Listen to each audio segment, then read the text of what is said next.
অবস্থান নেবে। এদেশের 70% মানুষ যখন পিআরের পক্ষে অবস্থান জানায়, তখন এদেশের অন্তর্বর্তী সরকার কোন একটি দলের প্রভাবে পিআর বাস্তবায়নে ভয় পাচ্ছে, জুলাই সনদের আইনি ভিত্তি দিতে ভয় পাচ্ছে। এদেশে 2000 মানুষের হত্যার রক্ত যেই দলের গায়ে, যেই দলের নেত্রীর কাছে 2000 রক্তের দাগ লেগে আছে, তাদের বিচারে আমরা গরিবসী লক্ষ্য করছি। আমরা স্পষ্ট করে বলতে চাই, খুনি হাসিনা ও তার দোসরদের বিচারের আগ পর্যন্ত কোনো নির্বাচন হবে না, হবে না।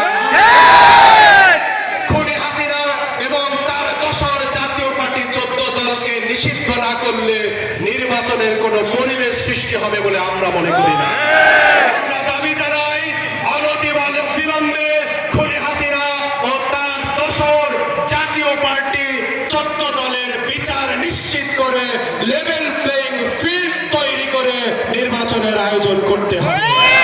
সংগ্রামী উপস্থিতি, আমরা আমাদের জুলাই অভ্যুত্থানে যারা ভূমিকা পালনকারী একটি দল, জুলাই অভ্যুত্থানের পরের 1 বছর তারা তাদের কর্মকাণ্ড দিয়ে এটি প্রমাণ করেছে এই দেশ চালাতে তারা পারবে না, তারা দেশ চালানোর যোগ্যতা রাখে না।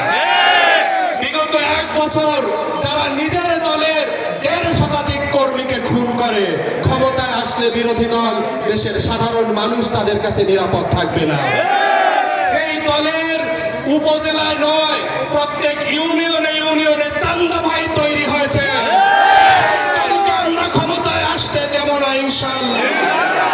সংগ্রামী উপস্থিতি, আমাদের পরীক্ষিত নেতা, দিনাজপুর 4 আসনের ক্যান্ডিডেট, 10 বছর উপজেলা চেয়ারম্যান থেকে তিনি প্রমাণ করেছেন তিনি জননেতা হিসেবে কতটা দক্ষ, যোগ্য।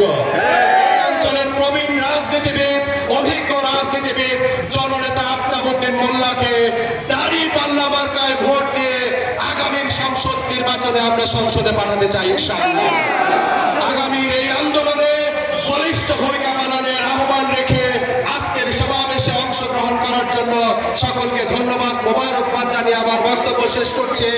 বাংলাদেশ জিন্দাবাদ, বাংলাদেশ জামাত ইসলামী জিন্দাবাদ।